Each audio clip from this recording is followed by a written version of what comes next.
So yes, it is true. We are talking today about Double Cross, a really beautiful game. It's so sweet. I don't know how do I explain it like in details. This is just a review, and I'm actually gonna give you a small a small hint of how it sounds.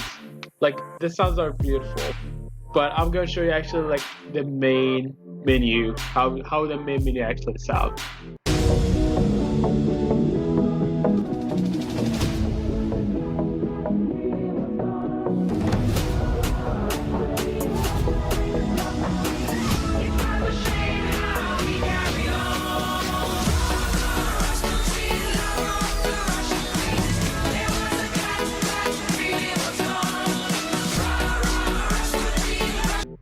Of course, I'm just joking about that, but here's how it really sounds.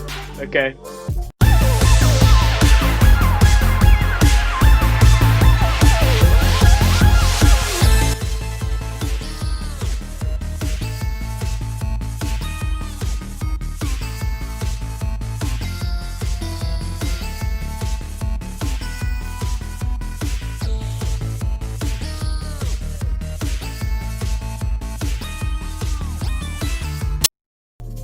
Now that is actually very sweet. It's very calm. It's very somehow it's nostalgic. Somehow it feels amazing.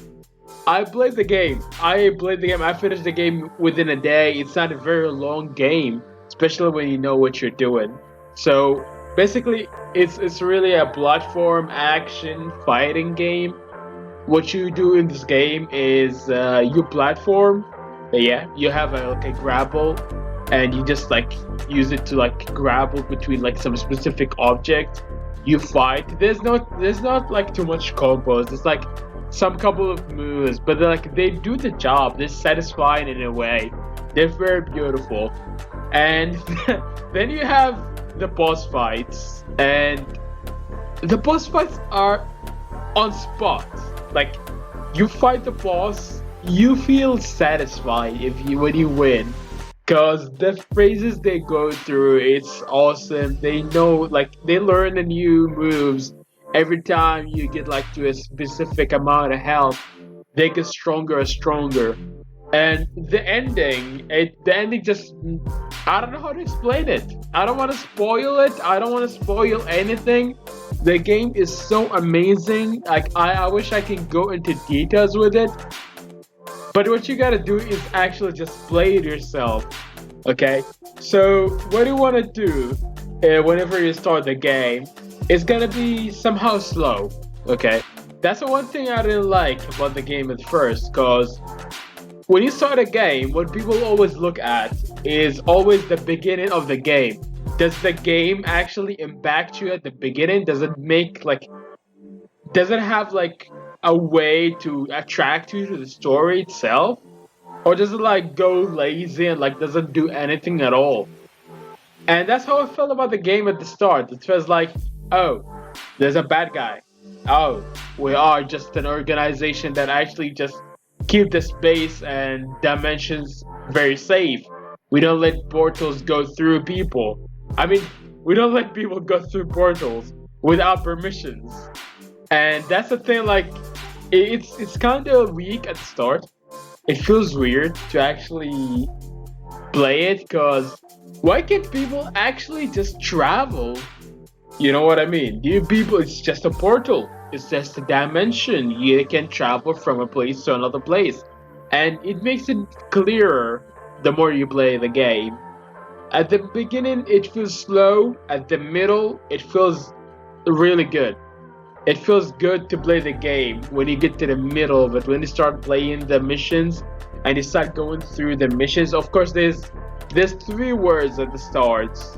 You have Gotopia, you have the Fundrum, you have the Rapteria, and then you live in the Extraverse.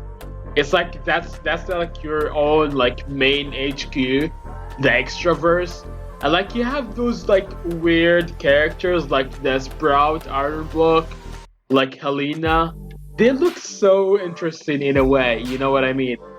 At the beginning I actually saw the characters and they actually look nice. The way the designing of the characters. It's not a high quality game. It's not meant to be a high quality, but like the gameplay is so sweet, and also the jokes in the game can be funny sometimes. There's also a lot of references to some memes, and it's so awesome. Like I actually got to when you actually play the game, and you get to Fundrum, and you meet the first agent of Fundrum, and his name is Pineapple, Mr. The Pineapple. I always saw like when I hear pineapple, I always come to SpongeBob. And when I saw him, I just went.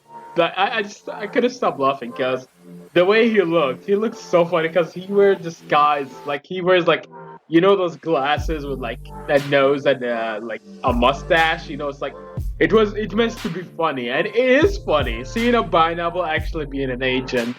And later on, when you're done with the mission, you see him in the HQ, and he's like, I just don't want to spoil it. It's so funny when you see him for the first time. It's so beautiful. I would actually recommend you actually see it yourself. The game way is just smooth in a way, but in another way, there's also some glitches that cannot be forgiven. That somehow I cannot explain it because I can kind of explain it because whenever like I try to grapple to something, it doesn't work well, and like whenever I try to actually attack an enemy, sometimes the attack goes through the enemy without doing damage, and it feels so awful. But glitches happen, bugs happen. It's normal. It's a part of the game, and it's very understandable. But overall, the game is actually very amazing. It's actually worth your time. It's worth like it's not. It doesn't cost much actually. It's on sale at this time. Like whenever I'm talking right now, it is on sale for like $2. I think. I'm not sure, but I bought it like for $2. It was worth it. It was beautiful. I finished the game within 6 hours almost. But what I'm saying, it's not a very long game. It is actually very exciting, and the ending, man, it was amazing. That boss fight, and that's the thing about the game. The boss fight is actually very beautiful. That actually what I can forgive. What I like the most of it. The designs of the map, the boss fights are so beautiful. Like I cannot not love the game.